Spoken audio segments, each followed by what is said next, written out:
Nama aku Nurul dan teman Aku Wulan. Dan aku Dea. Oke, kita ini sama-sama tim dari komunitas Khairul Ummah. Dan gak lupa juga, hari ini di podcast pertama kita itu akan dibersamai oleh narasumber yang luar biasa. Sekaligus ini adalah pembina komunitas kita nih. Siapa nih semangat ya, Wulan, perkenalkan dulu. Oke, di sini kita bareng sama Teh Nurul. Nah, Teh Nurul ini, tapi ini tuh sama-sama Nurul ya, Insya Allah. Tapi dipanggilnya ini siapa? Teh Teh Unu aja. Ya, Teh Unu. Assalamualaikum warahmatullahi wabarakatuh. Waalaikumsalam warahmatullahi wabarakatuh. Gimana Teh Unu kabarnya? Alhamdulillah, luar biasa. Allahu Akbar. Meskipun Kegiatan sekarang apa nih Teh? Kesibukan sekarang? Kegiatan sekarang masih mencoba jadi ibu rumah tangga yang baik. Masya Allah. Karena kan jadi seorang ibu itu bakal terus belajar ya. betul. Gak mungkin ada yang tiba-tiba bisa jadi seorang ibu kayak gitu. Selain jadi ibu rumah tangga Teh, apakah ada pekerjaan yang lain kah di luar rumah atau gimana gitu? Teteh juga salah satu karyawati ya, karyawati juga di salah satu perusahaan lah pokoknya gitu. Masya Allah, luar biasa. Ini karena sebetulnya kalau kegiatan sehari-harinya tuh jauh jarak sama kita ya Teh. Betul Jadi banget. biasanya tuh teman-teman kita itu bertemu ya secara virtual. Nah sekarang udah luar dan alhamdulillah kita bisa bertemu secara langsung, secara offline. Dan ini pertama kalinya kita kumpul loh, gitu ya. Masya Allah. Alhamdulillah. Makanya karena ini pertama kalinya kita kumpul, makanya kita ngadain podcast biar bisa diabadikan lah momennya gitu ya. Dan biar juga kita pertemuan ini gak sia-sia, tentunya ada hal yang bermanfaat gitu insya Allah ya. Amin. Dan apa yang akan kita bahas nih Teh Wulan, Teh Dea sekarang? Teman. Oke. Kita bahas. Masya Allah sekali ya, karena kita kedatangan pembina kita yang sangat luar biasa dan jarang-jarang banget beliau ke Ciamis gitu ya, Masya Allah. Karena spesial untuk kali ini kita akan membahas tentang seputar kemuslimahan aja ya Teh, karena kita sama-sama muslimah gitu ya. Karena tadi muslimah itu tidak ada tempat belajarnya ya, kita belajarnya itu dari pengalaman-pengalaman. Masya Allah. Jadi ini bakal ngomongin tentang diri kita sendiri ya, Iya. seorang muslimah. Oke. Oke. Gimana gitu Wulan? Ini ada beberapa segmen nih teman-teman. Nanti teman-teman bisa cek aja per segmennya gitu ya, per sesinya. Dan di segmen pertama ini kita akan bahas tentang apa Teh Wulan? Tentang kisah inspiratif dari Teh Unu, gimana ceritanya perjalanan Teh Unu selama berjuang menjadi seorang muslimah yang luar biasa seperti sekarang gitu Teh. Sebelum nanti kita bahas tips and triknya bagaimana menjadi sosok seorang muslimah yang Masya Allah gitu, yang insya Allah mengejar cintanya dan ridhonya Allah Subhanahu wa Ta'ala. Gimana Teh? Oke, kalau ngobrolin kisah inspiratif, otomatis dalam hidup kita banyak banget kisah ya, baik itu kisah orang lain, kisah kita sendiri. Banyak banget sahabiah juga yang bakal jadi kisah inspiratif buat hidup kita kan. Cuma untuk sekarang mungkin Teteh akan share inspiratifnya itu menurut Teteh sendiri dalam hidup Teteh gitu kan. Karena yang bisa jadi yang kita bisa sharekan itu ya dari kita sendiri gitu kan. Kalau misalnya nanti bisa cek juga kisah-kisah sahabiah lainnya dan sebagainya, sudah banyak sumber. Karena kebetulan di sini Teteh bukan ahlinya ya gitu ya. Jadi silahkan bisa cari ahlinya, orang yang cocok di bidangnya. Karena belajar itu adalah yang baik itu adalah belajar kepada ahlinya. Nah kadang kita itu nggak mau belajar kepada ahlinya. Nah kalau sekarang ceritanya kan kita sharing ya, di sharing aja. Jadi kita ngobrol santai. Semoga apa yang Teteh bicarakan di sini banyak manfaatnya daripada mudaratnya. Balik lagi ke kisah inspiratif yang tadi Nurul sampaikan. Mungkin Teteh hanya mau ngasih sebagian ya. Jadi kebetulan Teteh itu di Ciamis karena kuliahnya di Ciamis juga sama di Unigal. Ini kita selalu nih ya. Iya, sama motor loh. Jadi di Unigal itu Teteh ada di jurusan teknik mesin. Dulu tuh satu orang perempuan teknik mesin. Dan kebetulan Allah ngasih hijrahnya Teteh, bagaimana cara berpakaian yang baik dan sebagainya itu di kelas 2 SMA. 2 SMA. Ya. Jadi di kelas 2 SMA itu kita udah belajar bagaimana cara untuk pakai hijab dari menutup dada sampai pundak kita ditutup gitu kan. Nah kemudian singkat cerita Teteh mendaftarlah ke Unigal.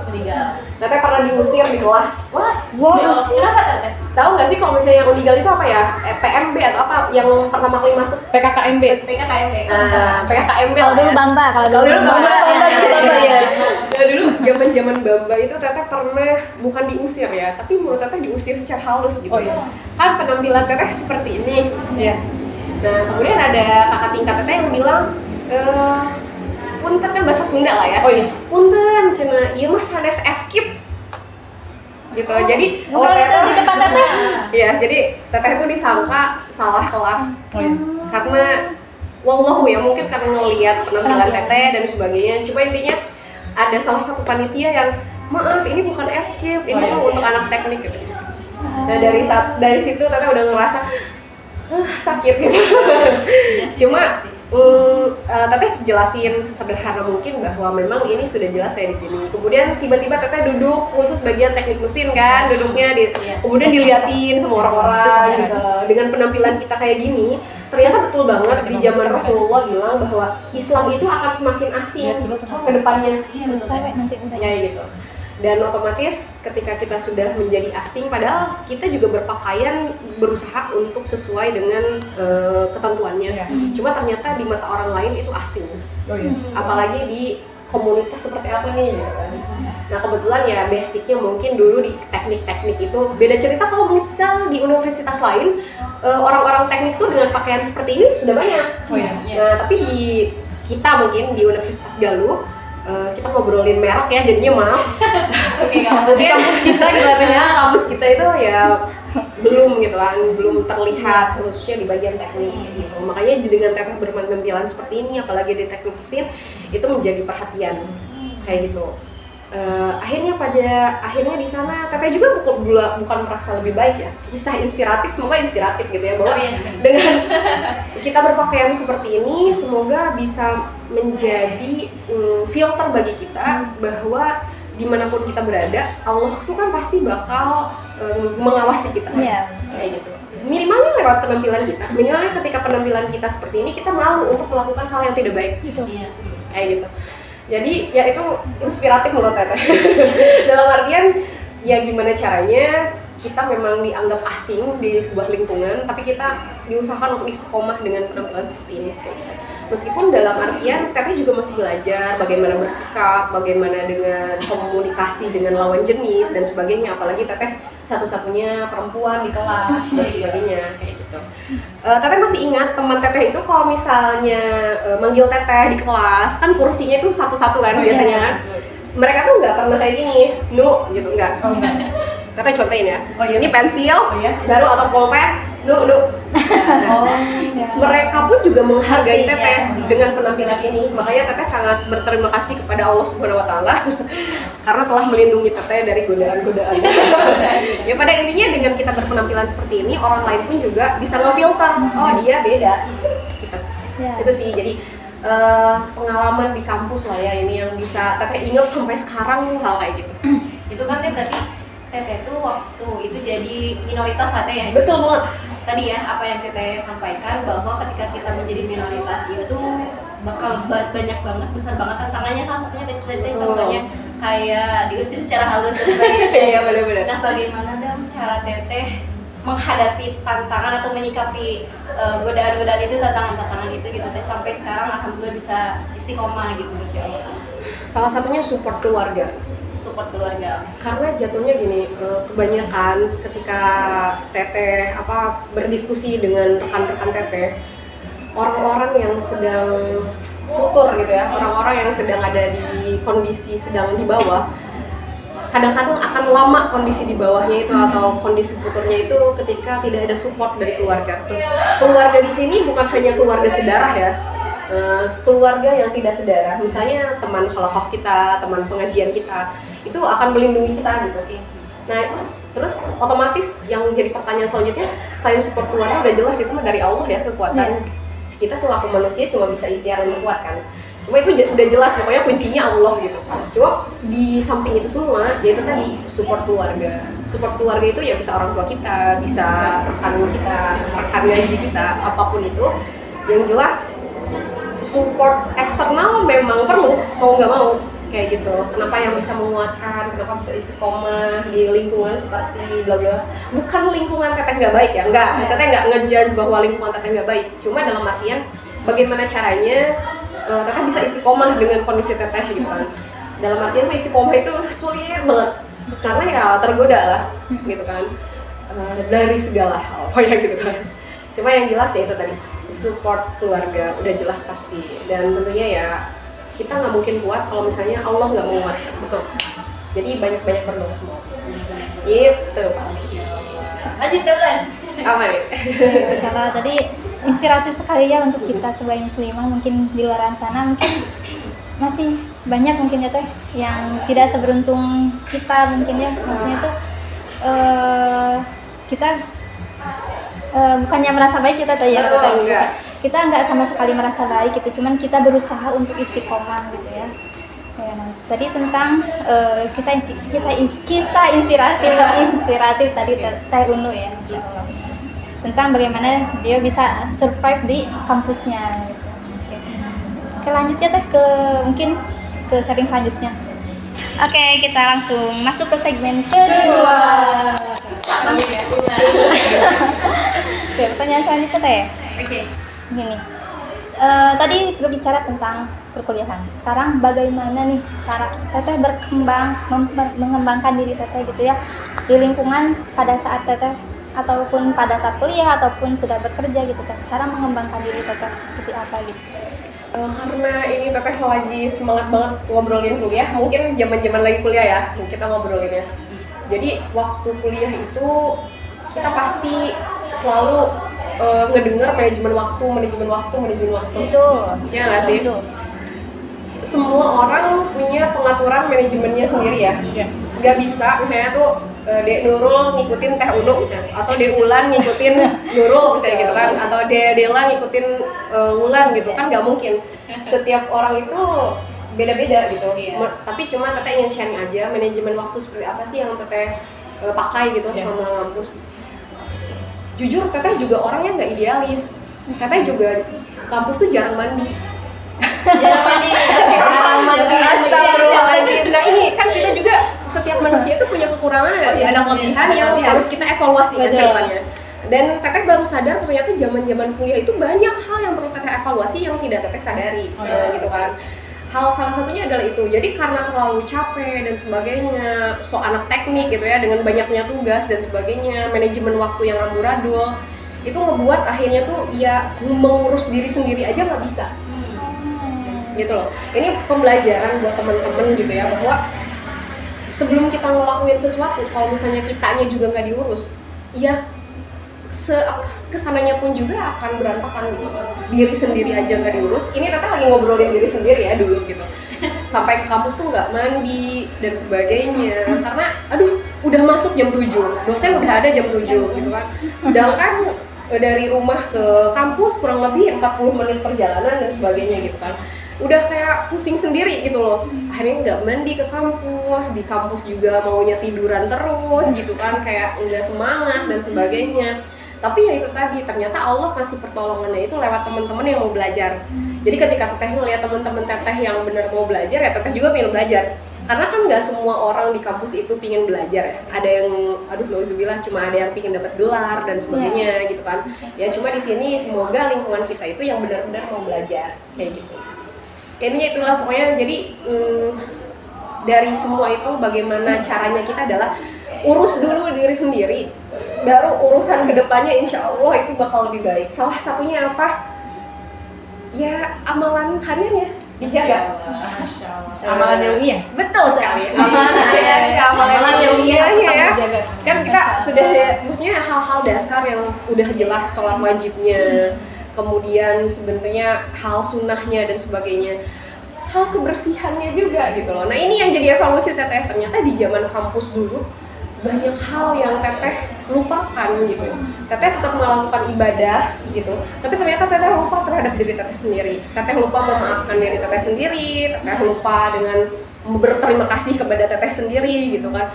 Jangan salah gitu ya, ternyata dengan kita memaafkan, dengan kita berterima kasih kepada diri kita sendiri kan itu bisa lebih menguatkan kan. Nah itu yang teteh nggak lakukan di zaman kampus. Dan bukan berarti menyesal ya, tapi ternyata itu jadi pembelajaran setelah teteh berumah tangga. Nah jauh kan ceritanya. Betul. Cuma yang jelas intinya ya itu lagi, kembali lagi beresin dulu deh urusan diri sendiri. Nanti kedepannya cara belajar kita dan sebagainya itu akan ngikutin ketika kita sudah beres dengan diri sendiri. Kayak gitu. Jadi sesibuk-sibuknya kita tetap memperhatikan diri kita sendiri. Betul banget. Nah, pokoknya Kata-kata ada gini. kayak gitu lah. Mungkin apa lagi ya? Ya tadi mungkin tentang bagaimana cara pengembangan diri kita ya Teh. Jadi tadi betul kata tadi kita harus mulai dari diri sendiri gitu ya. Ada Apa kayak gitu ya, kan kita tadi harus mulai dari diri sendiri. Tapi waktu kadang merasa males, terus pengen berbahan dan sebagainya itu kan pasti ada ya Teh ya, pasti muncul gitu. Nah gimana Teteh caranya buat mengelola emosional yang seperti itu gitu loh Teh, supaya kita tuh tetap mengembangkan diri kita gitu. Teteh juga senang drakoran. Drakor. Zaman-zaman ngampus ya, senang drakoran sampai si drama itu tuh 24 jam 16 episode harus selesai. Masya Allah. Maraton gitu, Teh, maraton Iya. drakor gitu Teh. Teteh ada di posisi itu dulu gitu. Oh, iya. Jadi teteh bukan seorang sosok yang ideal dari awal, enggak loh. Kita juga semua belajar terhadap apa yang udah kita lakuin kan. Kita belajar ternyata dengan cara kayak gitu, ya Allah nggak ada manfaatnya banget gitu kan. Cuma ya emang itu fase yang harus aku lalui gitu kan, sehingga Allah ngasih hidayah ke kita gitu kan. Cuma pada intinya semua itu akan apa ya, maksudnya tuh hal-hal yang udah kita lewati dan sebagainya, mengolah emosional dan sebagainya, ya mau gak mau itu adalah dari diri kita sendiri, Bagian dari kita juga ya. bagian dari kita yang harus kita survive gitu. Jadi tadi Ade Nurul nanyain, terus Teteh gimana dong cara ngelolanya gitu ya biar tetap mau semangat, biar gak rebahan dan sebagainya. Jujur kalau misalnya nanyain itu adalah balik lagi hubungannya antara kita sama Tuhan, kita sama Allah deh. Karena jatuhnya gini, kita sadar, misalnya Teteh tadi udah bilang 24 jam 16 episode harus Teteh selesaikan, tapi masih banyak tugas. Siapa yang sadar? Diri sendiri dong. Diri sendiri. Siapa yang nyadarin? Allah. Iya. Jadi kalau ngobrolin emosional, ya kalau misalnya temen ngingetin itu kan eksternal ya, Iya. mau izin gitu. Kalau eksternal kan cuma, lo cepetan dong, tugas lu belum selesai. betul. Atau orang tua kita, cepetan dong, masa kamu nggak lulus, Iya. misalnya gitu kan. Itu kan eksternal. Yang tetap bakal cepet-cepetan itu ada ya diri kita sendiri lagi. Jadi ketika Ade Nurul bilang, terus buat nguasain emosional itu kita gimana ya? Ada satu titik nanti Allah kasih tuh secercah cahaya ke kita. Kita sadar bahwa apa yang kita lakuin udah nggak benar. Itu yang Teteh rasain ya. Jadi tips and triknya adalah coba dipikirin lagi hubungan kita sama Allah udah benar atau belum. Oh iya sih.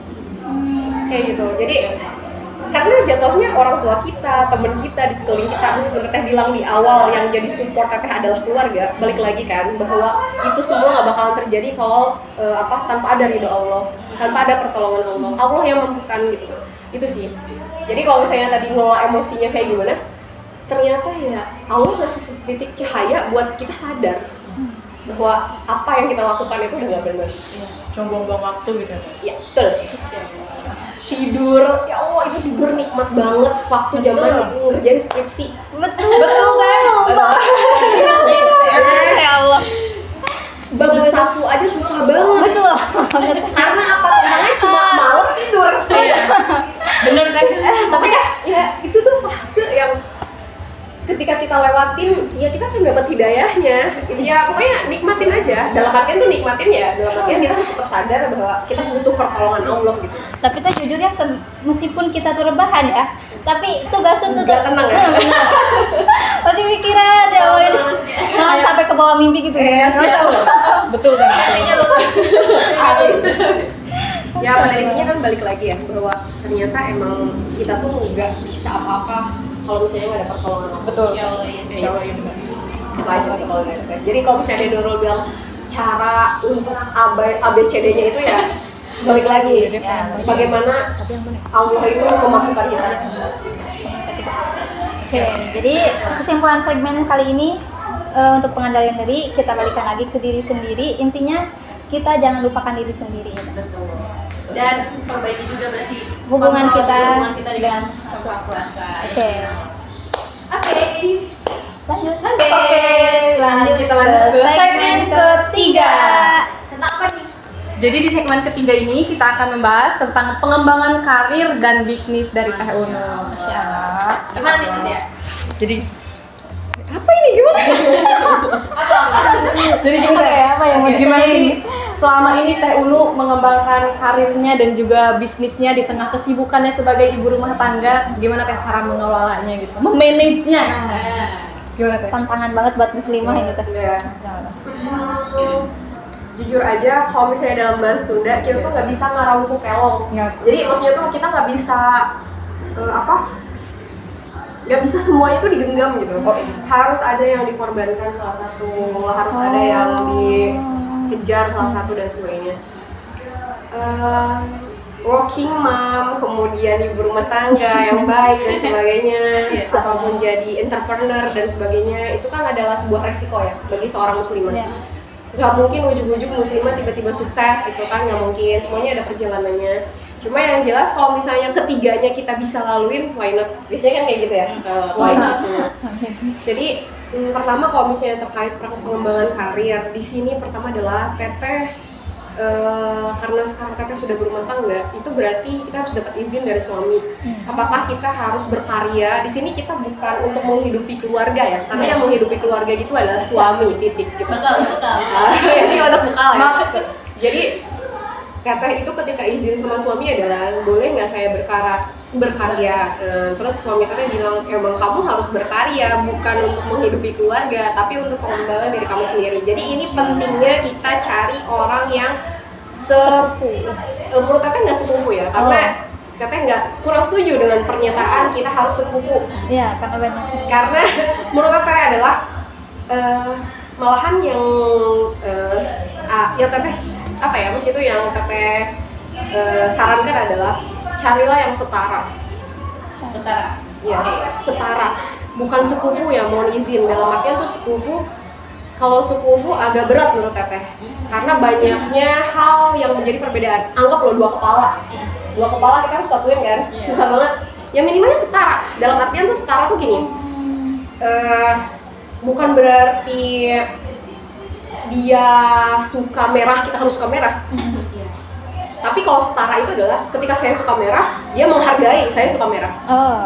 Kalau sepupu, lu merah, gua merah. Itu perbandingannya ya, maaf. Tapi kalau dari segi Teteh kayak gitu.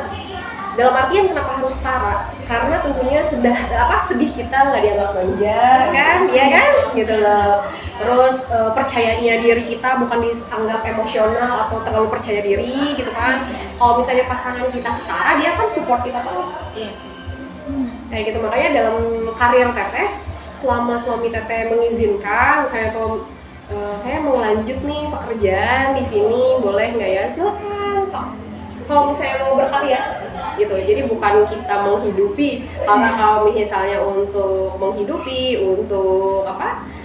keluarga ya memang tugasnya suami kita ya. Cuma dalam artian untuk berkarya, alhamdulillah Teteh masih diizinkan sama suami Teteh untuk berkarya di bidang Teteh sendiri kayak gitu. Jadi itu dari segi karir gitu. Kalau misalnya dari segi bisnis, Teteh itu nggak jago bisnis. Jadi Teteh tuh kalau bisnis Teteh rugi terus. Gitu. Teteh tuh senangnya itu adalah permodalan, investasi. Jadi ketika temen Teteh suka jualan, Teteh nge-invest ke dia. Kayak gitu. Berapa persen keuntungan Teteh selama 1 tahun. Kayak gitu. Jadi tipikalnya tuh kontrak tahunan. Jadi Teteh tipikal bukan orang yang suka bisnis terjun ke lapangan.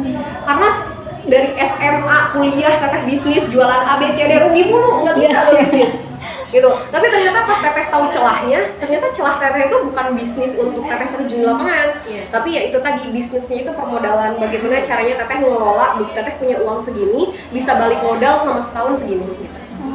Jadi hal-hal kayak gitu. Jadi berbisnis, cara berbisnis itu pasti beda-beda per orang. Betul. Kayak gitu, kita nggak bisa maksain kita jualan gitu, karena emang kita nggak punya basic itu. Bukan berarti teteh nyaranin nggak jualan ya, silahkan, karena entrepreneur itu bebas mau apapun itu. Cuma pribadi teteh sudah berusaha untuk berjualan gitu ya. Iya. Kan itu juga salah satu sunnah ya, Rasulullah juga kan jualan gitu kan. Salah satunya kan mungkin itu bisa menjadikan kita masuk surga dengan berjualan kan. Betul. Cuma yang jelas ternyata ya bagi diri kita sendiri telah berevaluasi bertahun-tahun, ternyata bisnisnya bukan di situ. Ya bisnisnya itu adalah permodalan kayak gitu. Bagaimana support para UMKM misalnya kayak gitu.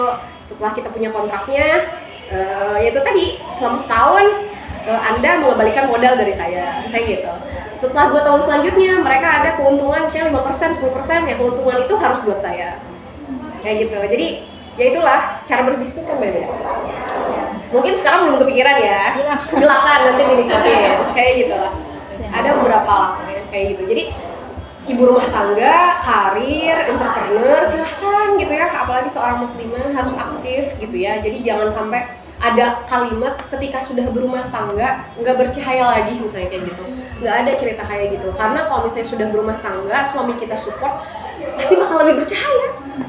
Kayak gitu. Cuma ya pas mengandung, melahirkan, menyusui, ingat cerita Flamingo yang kehilangan warnanya itu kan, kehilangan warna pinknya saat dia melahirkan, mengandung.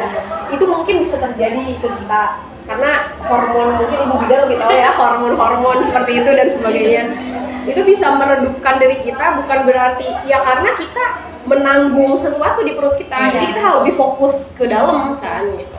Jadi ya intinya adalah sebagai muslimah kita harus lebih berkembang lagi. Jangan sampai ketika misalnya dalam artian kita sudah berumah tangga, kita ada alasan tidak bisa berkontribusi lagi untuk umat. Gitu ya itulah. Seperti itu. Masya Allah. Jadi sebagai seorang muslimah itu tetap harus berkarir dan juga bisa berbisnis juga ya Teh. Dalam artian di sini dalam tanda kutip bukan berarti mau mengganti peran suami atau bahkan menyaingi peran suami, tapi untuk berkarya seperti itu. Karena sebagai seorang muslimah itu ataupun sebagai seorang muslim itu tugas berkarya itu seumur hidup ya Teh. Betul, sampai liang lahat. Sampai liang lahat. Jadi pada intinya apa yang bisa kita kontribusikan untuk agama ini mungkin ya Teh, untuk keluarga dan sebagainya gitu. Bukan hanya untuk diri sendiri tadi. Poinnya jangan sampai kehilangan cahaya setelah menikah. Tapi ada poin satu lagi yang penting ternyata, memilih pasangan. Karena itu yang paling penting. Benar yang penting yang harus di highlight. Pasangannya harus benar dulu untuk kita berkarya. Kita kasih sesi selanjutnya kali ya. Karena kan tadi ya diizinkan atau tidaknya kita berkarya.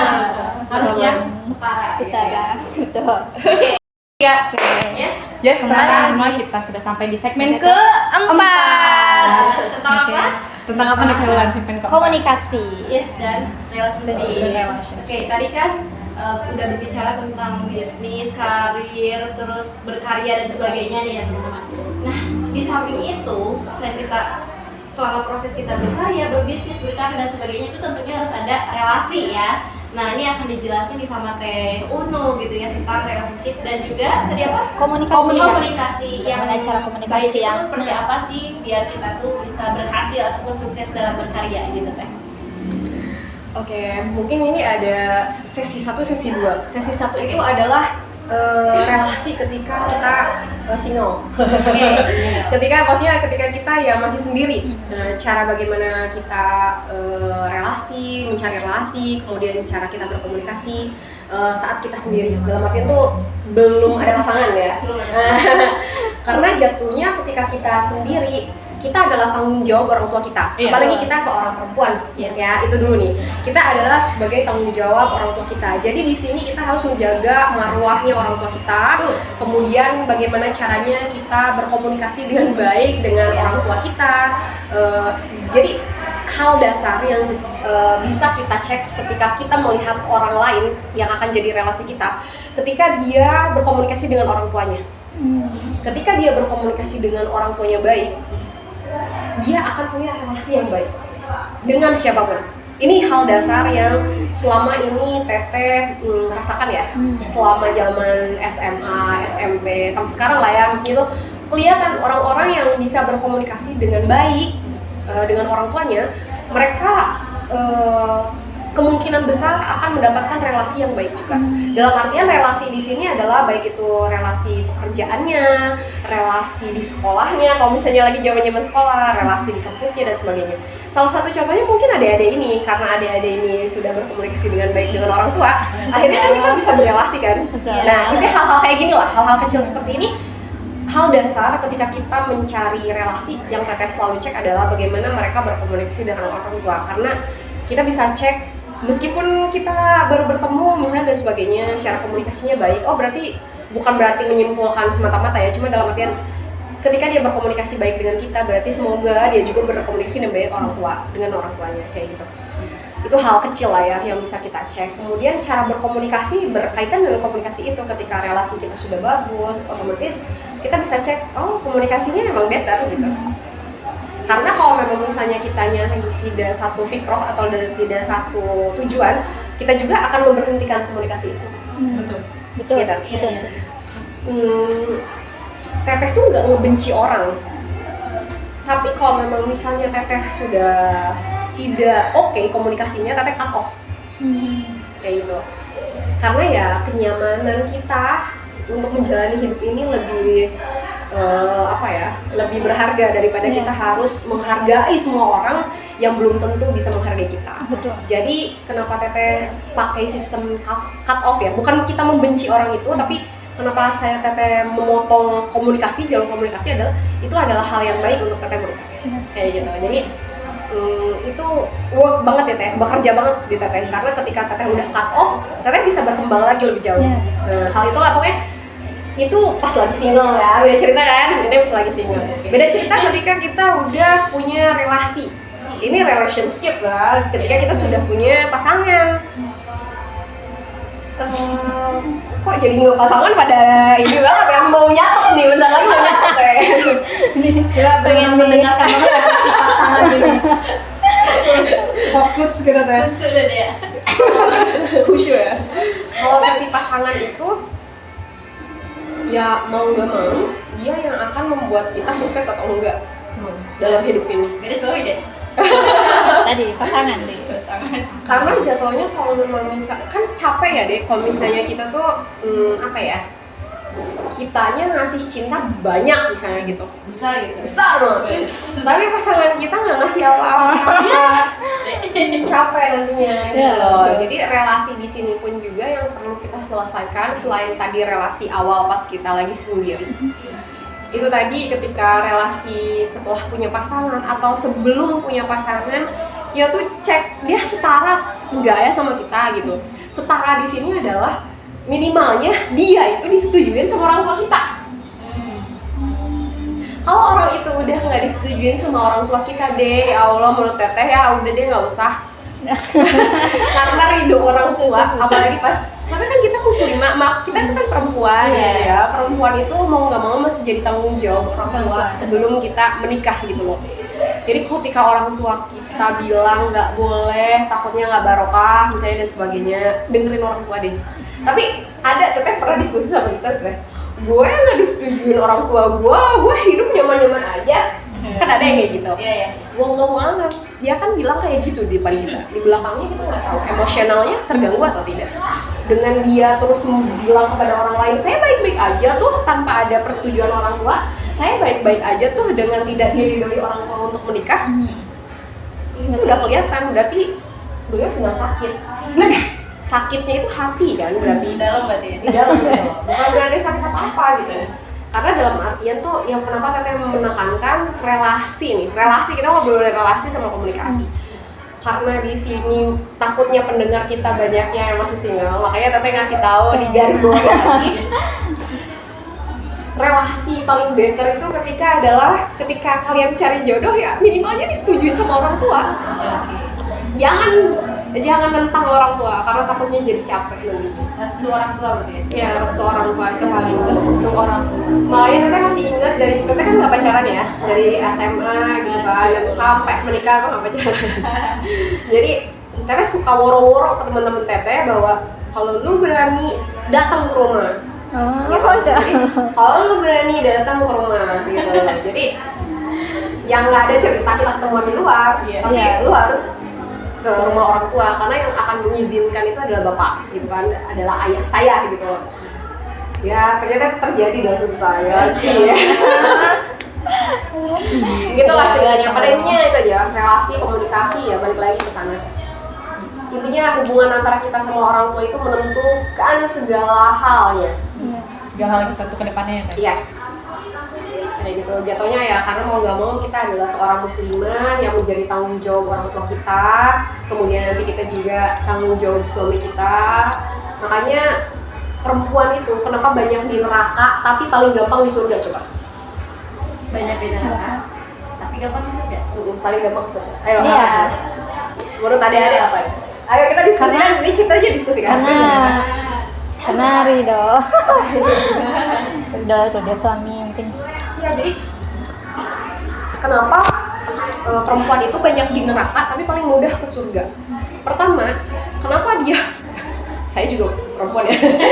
Kenapa banyak perempuan di neraka adalah ya itu gampang tergoda sama setan. Iya sih, betul. Yang seharusnya nggak boleh karena menurut dia ideal dan harus dilakukan, akhirnya dia melakukan.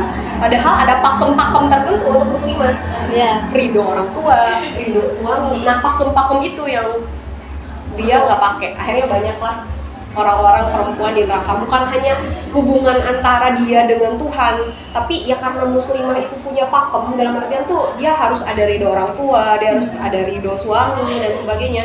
Ketika dia tidak melakukan ridho ketika dia tidak dapat ridho orang tua, tidak dapat ridho suami, kan udah jelas lah hukumannya apa gitu. Tapi kalau dia pakemnya udah cinta sama orang tuanya, cinta sama suaminya, Allah akan ngebalasnya itu surga banget. Nah, jadi makanya Teteh bilang kenapa banyak hadis yang menyatakan bahwa banyak banget perempuan-perempuan di neraka, tapi mudah banget perempuan mau ke surga. Betul sih. Nah itu, karena itu tadi pakemnya yang harus kita pegang. Right. Itu hanya diskusi karena kita lagi ngobrolin relasi dan komunikasi gitu ya. Nah, kita ngobrol-ngobrol tentang tadi karena perempuan itu gampang tergoda ya kan? Iya. Berarti kan di dalam diri perempuan itu memang rata-rata gitu ya, emang nggak semuanya tapi rata-rata itu dominannya itu perasaan daripada logika gitu. Betul banget, itu udah jelas banget. Udah Udah jelas laki-laki banget. banget. Aku tuh perasa banget deh. Aku tuh perasa banget, orang lain nganggapnya gua tapi aduh enggak gitu loh. Perasa banget, apalagi kalau misalnya ada obrolan suami aku ngobrol keras sedikit itu sakit banget ke hati. Padahal biasa gitu, obrolannya tuh biasa, tapi kalau misalnya Nadanya naik dikit. nadanya naik dikit, itu kayak Udah nggak disayang. kamu masih lagi sama aku gitu. Ya emang iya, karena emang perempuan emang kayak gitu. Jadi ya kenapa kalau misalnya kita menentukan sesuatu harus diskusi dulu sama orang tua, harus diskusi dulu sama suami, karena ya perempuan itu perasaannya yang dipakai bukan logiknya gitu loh. Jadi ya kenapa kita harus kan gini, independent woman, independent woman. Yes. Teteh setuju hal itu ketika Teteh belum nikah. Ya jadi gini deh. Teteh setuju dengan hal itu ketika Teteh belum nikah, independent woman. Tapi di balik itu kan ada orang tua Teteh. Iya. Setelah Teteh menikah ada suami Teteh, nggak ada ceritanya independent woman. Ya. Maaf ya, ini hanya karena kan setiap orang punya mindset beda-beda ya. Cuma dari segi Teteh itu dulu Teteh setuju independent woman, tapi ternyata dalam agama kita itu dilindungin loh dari sejak kita lahir, apalagi buat perempuan, kita tuh dilindungin banget sama Allah, dilindungin sama orang tua kita, sampai kita pun dosa kita pun juga masih ditanggung sama orang tua kita, sama bapak ibu kita. Kemudian nanti kita sudah punya suami, dosa-dosa kita yang tidak baik pun juga masih ditanggung sama suami. Coba baik banget kan Allah sama kita, cuma kitanya aja yang kurang ajar kan. Nah gitu ya. Jadi pada intinya tuh ya, ketika kita ngebangun relasi, ketika kita ngebangun komunikasi, cek aja hubungan dia sama orang tuanya. Teteh paling basic itu cari ceknya tuh kayak gitu. Ataupun ya cari teman dekatnya. Karena kan kalau misalnya penjual parfum, otomatis temannya juga kan keciumannya juga. ya. Nah, kayak gitu lah. Hal-hal kecil itu lah yang perlu kita cek. Itu aja sih. Oke. Kalem. Jaga image. Apalagi tips and trick praktis untuk meningkatkan kualitas hubungan sebagai muslimah kan? Tips and trick apa ya? Balik lagi ke pembicaraan kita, amalan yaumiyah. Karena basic amalan yaumiyah kita ada, itu semuanya bakal baik-baik saja menurut Teteh. Karena itu kerasa sama Teteh zaman SMA kan kita sampai ada checklist amalan yaumiyah. Ada nggak ngerasain kayak gitu nggak checklist Ada. kan? Nah Teteh tuh ngerasa dengan checklist amalan yaumiyah itu membantu Teteh dari segi belajar Teteh, dari segi lihat apa dan sebagainya. Nah pas ngapus Teteh bener liko, bener apa? Cuma nggak ada checklist tuh yang suka checklist kayak gitu. Itu kan akhirnya kelewat duhanya, kelewat tahajudnya, kelewat segalanya. Itu menurut Teteh agak berat. Nggak ada yang mengevaluasi. Nggak ada mengevaluasi, meskipun itu cuma tulisan ya. Cuma yang jelas, ya sekarang kan kita ada handphone, ada digital ya, jadi kita bisa pakai handphone kita dan sebagainya. Cuma yang jelas waktu zaman kuliah itu tersendat-sendat tuh. Jadi tips and triknya adalah evaluasi aja amalan yaumiyah kita. Ketika amalan yaumiyah kitanya baik, insya Allah kehidupan kita baik. Itu gimana ya, Teteh ngobrolnya, itu tuh amalan yaumi emang paling the best gitu. Insya Allah. Best of the best. Iya, karena kalau misalnya subuh aja kesiangan, Teteh itu pagi ke siang ke malam itu udah nggak beraturan. Kacau ya. Kacau. Dan apalagi ya namanya juga ibu rumah tangga ya. Kadang-kadang dari jam 12 udah nggak tidur karena si bayi nangis-nangis dan sebagainya. Bangun-bangun subuh kesiangan dan sebagainya. Meskipun kata Allah untuk seorang ibu itu tidak dipermasalahkan dan sebagainya, tetap aja nggak bisa kayak gitu. Jadi ada beberapa hal yang benar-benar harus cek deh amalan yaumiyahnya. Kayak ketika amal yaumiyahnya udah better, insya Allah tips and triknya ke depannya itu udah aman semua. Salah satunya berarti sholat ya Teh? Betul, Karena jelas. kan ada hadis ya yang bilang bahwa perbaiki sholat Sholatmu, betul, betul. perbaiki Segala. Masya Allah. Luar biasa. Lanjut. Tapi Teh satu lagi mungkin. betul. Ini kan tentang komunikasi ya Teh. Mungkin kita kan muslimah tidak terlepas dari komunikasi dengan lawan jenis. Nah, betul. Berat loh. Nah itu, apalagi kita kan masih sendiri ya Teh, masih panjang lah gitu tentang karir kita gitu ya, selain menjadi ibu rumah tangga nantinya. Itu mah kalau udah ada suami mungkin ya Teh. Nah dan kita waktu sendiri nih, gimana sih cara komunikasi kita dengan lawan jenis gitu Teh? Apa agar bisa terhindar dari kayak gitu. Kalau kita lagi sendiri itu kita nggak mungkin lepas dari fitnah Nah, misalnya. betul. Jadi kita kalau misalnya dilembut-lembutin takut lagi godain. Dikeras-kerasin takutnya disebut egois. Serba salah ya jadi perempuan kadang-kadang kayak gitu ya ceritanya. Cuma yang jelas adalah komunikasi dengan laki-laki minimalnya ada mahram. ya kayak gitu. Jadi diusahakan tidak berdua kayak gitu. Diusahakan kalau memang misalnya paling banter tuh gimana caranya nih masalahnya nih tugas kampus nih terus ya masalahnya komunikasinya minimalnya di tempat ramai ya hindari hal-hal yang jadi fitnah nantinya ya pokoknya cari-cari aja yang memang heboh gitu suasananya gitu kan jadi ya intinya ya namanya juga karena memang muslimah itu sangat dilindungi ya mau dia lembut tetap disalahin mau dia keras tetap disalahin ya itu terjadi di Teteh ya cuma yang jelas ketika kita komunikasi ke lawan jenis ya diusahakan tetap jadi diri sendiri toh lawan jenis kita pun juga nggak bakalan kerasa digodain kok ketika memang kitanya nggak godain gitu loh Ya, betul. toh mereka pun juga nggak bakalan ngerasa dibentak-bentak kok kalau memang misalnya kita suaranya keras karena emang basicnya cara komunikasi kita Kayak emang seperti gini. ini, misalnya kayak gitu. Tegas gitu. Beda kayak gitu lah intinya tuh bagaimana caranya muslimah berkomunikasi dengan lawan jenis adalah ya yang jelas basicnya adalah kembali lagi minimal jam berdua harus ada mahramnya gitu kan ketika memang bener-bener sulit banget Pepet gitu lah. kepepet dan sebagainya diusahakan di tempat ramai jadi diusahakan kita menghindari fitnah dan sebagainya kayak gitu nanti juga bakal ada tantangannya sendiri ketika udah di dunia kerja ini kan ngobrolnya di dunia kampus Iya, ya masih kampus. masih kampus di dunia kerja bakal beda lagi Gitu. kayak gitu. Apalagi nanti di dunia kerja udah nggak ngelihat lagi apa-apa gitu. Betul Sampai banget. mohon izin ya, teteh itu ada yang lebih tua.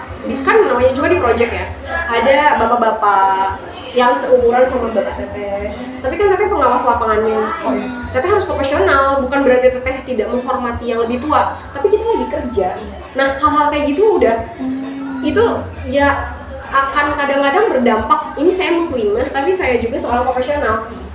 Nah, itu hal-hal itu tuh yang nanti setelah bekerja tentunya akan ada apa ya, pembelajaran lebih lanjut lah kayak gitu. Dan kita pun di sini perlu pendamping yang luar biasa. Teteh juga di sini dapat ilmunya ya dari murabi lah, dari guru teteh juga kayak gitu. Kayak gitu. Teteh juga di sini juga belajar masih halal. Oke, lanjut. Tapi betul ada salah satu teman Nurul yang dia tuh mualaf Masya Allah. dan masya Allah banget kita katanya Islam tuh mengatur sebegitu detailnya Iya, sampai komunikasi antara lawan jenis itu diatur katanya gitu. Dan emang betul ya, dan Islam itu sangat-sangat melindungi muslimah, sangat-sangat melindungi perempuan baik dalam hal komunikasi ataupun cara berpakaian dan sebagainya gitu ya teh. Jadi masya Allah sekali. Seorang, mohon maaf ya dalam hal ini yang baru masuk Islam pun sangat takjub dengan Islam gitu. Nah apalagi kita sekarang yang notabene sudah Islam sejak sudah lahir. Sejak lahir. itulah intinya ya. Jadi pas saya sih kita nggak melaksanakan perintah Allah gitu. Dan pasti banyak tantangannya ya teh ya. Oke, lanjut. Lanjut. Oke, kita lanjut ke segmen Segmen yang yang ke-5. segmen terakhir ya, Ya. yaitu sesi Q&A dan diskusi. Jadi kita ini mau dari tadi itu sebetulnya diskusi ya, tapi sekarang diskusinya ke hal-hal yang lagi viral nih teh. Termasuk mungkin ini kaitannya sama tadi apa yang disampaikan sama Teh Bulan dalam hal menjaga kehormatan seorang muslimah di tengah banyaknya hal-hal yang lagi viral sekarang agar muslim itu nggak terbawa arus yang ya sekarang lagi Viral gitu lah, atau lagi viral. sekarang jadi fenomena. Salah satunya boleh kasih contoh deh dia Velocity. Velocity. Atau bisa lihat di sini gerakannya? Oh nggak ada. Di sini kan Oke, tentang Velocity, terus gerakan-gerakan yang katanya ada tarian yang ternyata itu adalah tarian orang-orang Yahudi gitu teman-teman.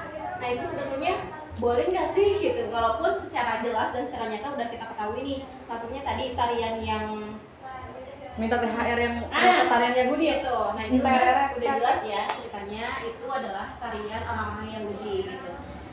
Nah gimana nih tanggapan dari Teh Unu terkait hal-hal yang lagi viral itu, apakah biar muslimahnya itu nggak terbawa arus yang memang nggak sesuai dengan yang seharusnya gitu.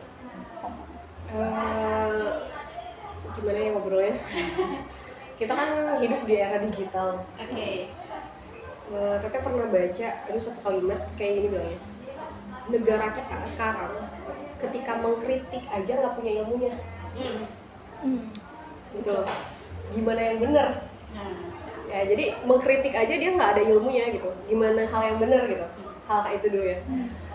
Jadi terkait yang viral-viral kan biasanya kita langsung ngikutin aja Iya. tanpa ngecek dulu dan sebagainya. Itu nih budaya ini yang nggak kita apa ya, yang nggak kita canangkan untuk generasi selanjutnya.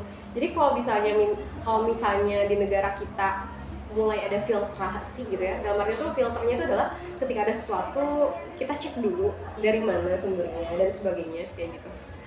Otomatis kan kita bakal jadi tahu, oh ini boleh, oh ini enggak. Tapi kan karena kita gampang FOMO-an gitu ya, gampang ngeviralin sesuatu, ya udah kita ngikutin tanpa riset kayak gitu. Akhirnya setelah ada riset yang meriset baru ketahuan kan, itu tarian Kora yang bagi-bagi THR itu kan ternyata tarian Koranya Yahudi. Kora.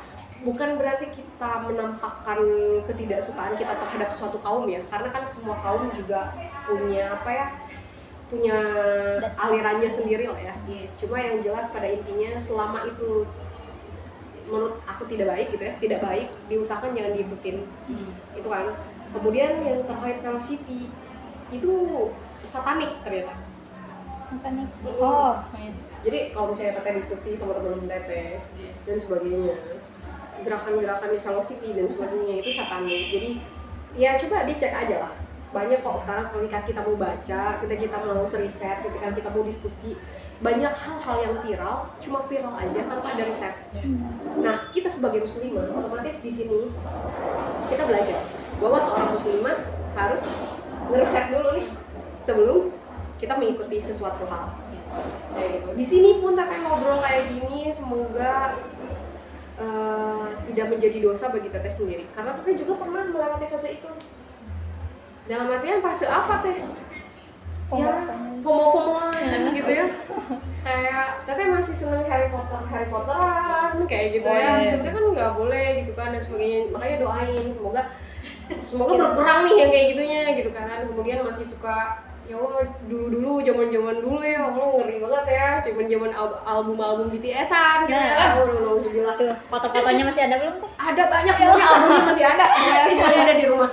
Cuma yang jelas ya itu ternyata fase yang harus Teteh lewatin untuk kedewasaan kedepannya sebagai seorang muslimah gitu kan.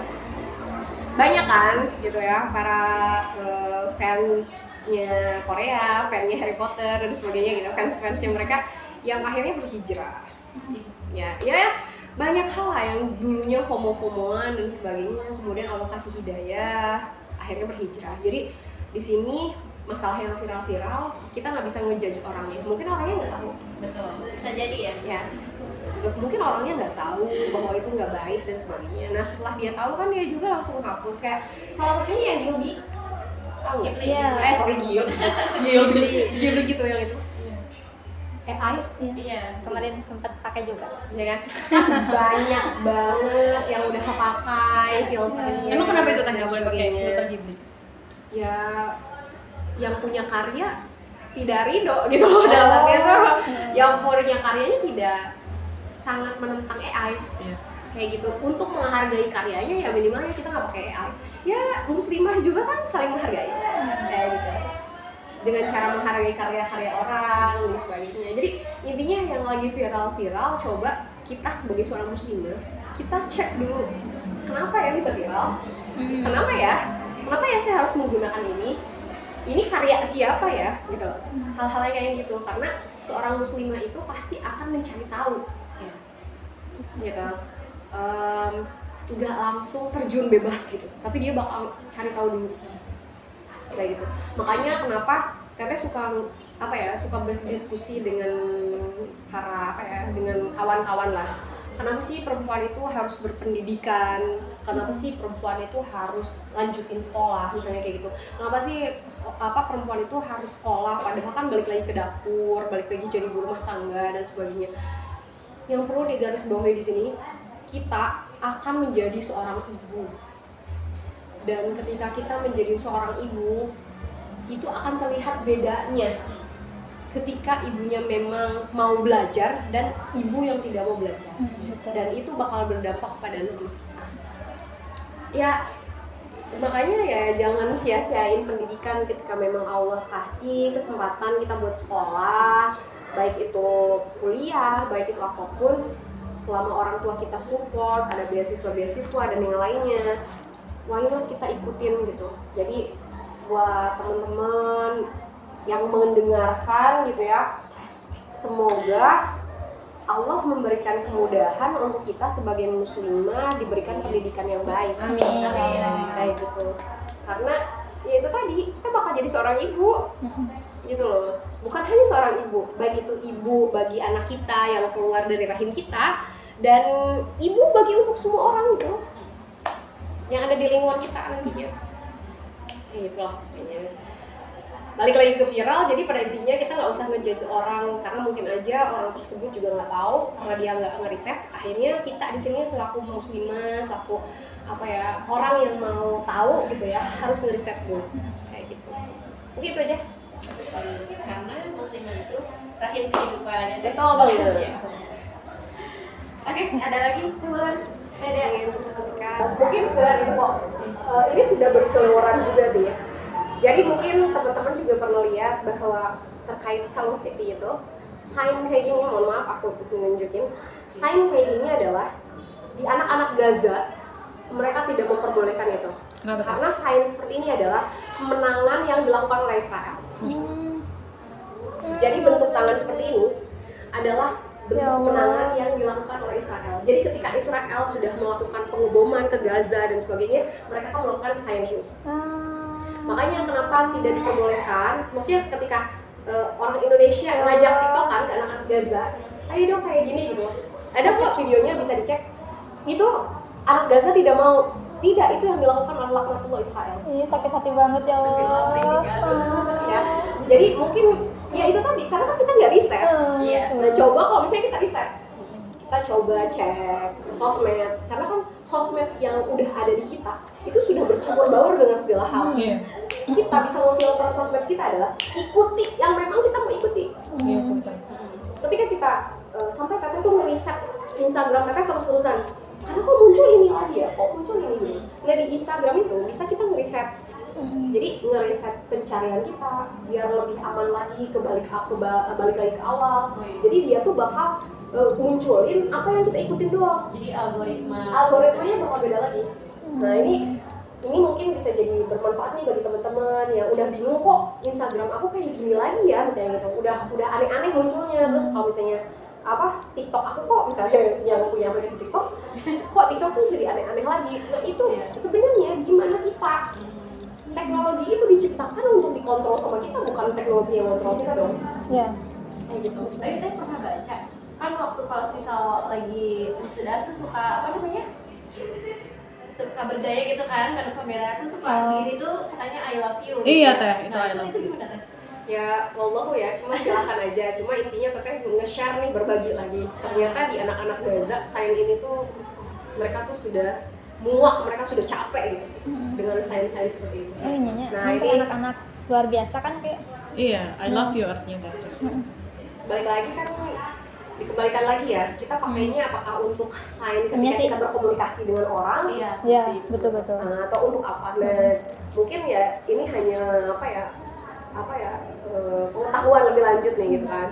Ternyata sains-sains seperti itu juga banyak gitu loh. Banyak Yang arti gitu ya, Teh? Banyak arti, dan salah satunya itu tadi. Sedih banget ya. Yang pasti kalau kita mau ngelakuin apapun harus riset Riset dulu, cari tahu dulu Kita ya. tahu dulu. Karena banyak hal. Berarti kita tuh nggak boleh ngelakuin ABCD dong. Susah banget ya perempuan geraknya. Dengan cara itu, dengan cara perempuan susah bergerak, itu udah jelas berarti kita tuh dilindungi baik banget, Allah itu melindungi kita. Biar terjaga diri kita terhadap hal-hal yang nggak baik di luar sana. Kan kalau kita dulunya nganggap orang tua kita itu kok kayak gini sih, kok begini sih, ya kita ya memang dibantu semua buat melindungi anaknya. Mau nggak mau. Banyak lah kayak gitu ya. Allah. Semoga banyak manfaatnya ya. Amin, Yang ya Allah. didoakan. Yang tidak baiknya tolong tidak dimasukkan ke dalam hati dan pikiran. Insya Allah. Kayak gitulah. Masih kita ternyata udah hampir 1 jam mungkin ya kalau digabungin semuanya dari Semua segmen segmen mulai dari pertama. opening sampai dengan sekarang. Masya Allah luar biasa. Tapi mungkin sebagai penutup Teh boleh Teteh kasih closing statement atau mungkin pesan untuk kami dan bahkan untuk teman-teman yang nantinya menonton video kami di sini. Asik. Enggak Teh? Apa ya, banyak banget sih ya. Cuma yang jelas kembali lagi, karena kita seorang wanita, seorang perempuan, jangan lupa menjaga diri kita. Salah satunya adalah dengan mau belajar. Karena dengan belajar itu otomatis kita akan terlihat melindungi diri sendiri gitu. Tuh. Karena orang yang nggak mau belajar itu kan kebanyakannya nantinya banyak hal yang negatifnya.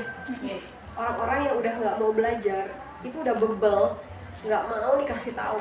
Makanya di sini buat semuanya lah pokoknya yang buat Teteh sendiri malahan gitu.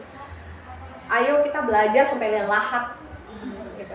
Belajar sampai yang lahat. Karena ya kalau misalnya kita udah nggak mau belajar, capek banget ngikutin hidup di dunia ini. Sedangkan hidup abadi kita kan nggak di sini. Gitu. Hidup kita itu nanti di akhirat. Tentunya yang cita-cita kita adalah bercengkrama dengan keluarga kita. Kemudian tentunya ya paling luar biasa adalah bertemu dengan Allah ketika Allah mengizinkan. Jadi cita-citanya nggak hanya di dunia, bagaimana caranya kita hidup di dunia dengan baik, tapi perbekalan kita nanti di akhirat juga seperti apa. tentunya Teteh ngobrol kayak gini buat pengingat juga buat Teteh sendiri pribadi dan tentunya buat keluarga dan umumnya buat teman-teman yang ngedengerin. Semoga Allah jaga hati kita, Allah limpahkan kasih sayangnya kita dan tentunya memampukan kita untuk terus belajar. Ya Allah. Allahumma barik. Mungkin itu aja sih yang bisa Teteh sampaikan. Semoga banyak manfaatnya daripada mudaratnya. Teteh jazakillah khairan kasih atas Wah iya Ki. ilmunya dan juga Pengalamannya. udah Menyempatkan waktu kesini ya. Alhamdulillah. bertemu dengan kita yang bukan hanya sekedar ketemu, tapi ternyata alhamdulillah qadarullah Allah mampukan kita untuk mengadakan podcast bersama. Insya Allah mudah-mudahan ini bisa berkelanjutan ke depannya ya. Amin. Kita Amin. adain podcast baik dengan narasumber yang manapun, yang pasti pada intinya kita bahas hal-hal yang memang insya Allah mudah-mudahan bermanfaat. Amin. Dan tentunya bukan hanya bermanfaat untuk penonton aja, tapi untuk kita yang di sini gitu ya, mengadakan podcastnya. Oke, ada yang mau disampaikan dari Teh Ulan dan Teh Dea? Tadi ya mungkin. Teman mungkin. Oke. Dari karena kita sekarang temanya muslimah ya, kita sedang membahas tentang muslimah, mungkin menambahkan saja dari Teh Uno tadi, jika seorang wanita tidak disibukkan dengan ilmu, maka dia akan disibukkan dengan perasaannya. Tidak. Jadi jika logika kita nggak dipakai, maka baperan ada yang dipakai gitu. Jadi buat teman-teman semua, apa ya, kita memang makhluk rasa gitu ya, tapi kita tidak bisa menyampingkan juga logika kita gitu. Kita bisa memilih mana yang baik dan mana yang buruk gitu. Jadi Teh Dea Cukup. pada intinya muslimah itu adalah tiangnya negara ya. Nah. Kalau negaranya mau kokoh, berarti tiangnya harus kokoh. Sebelum tiang berarti fondasinya dulu yang harus kokoh ya. Nah, jadi kita harus terus belajar ya, seperti tadi yang disampaikan sama Teh Uno. Oke, mungkin sekian ya teman-teman podcast pertama kita kali ini. Semoga bermanfaat dan sampai jumpa di podcast selanjutnya. Dadah. Assalamualaikum warahmatullahi wabarakatuh. Dadah teman-teman semua.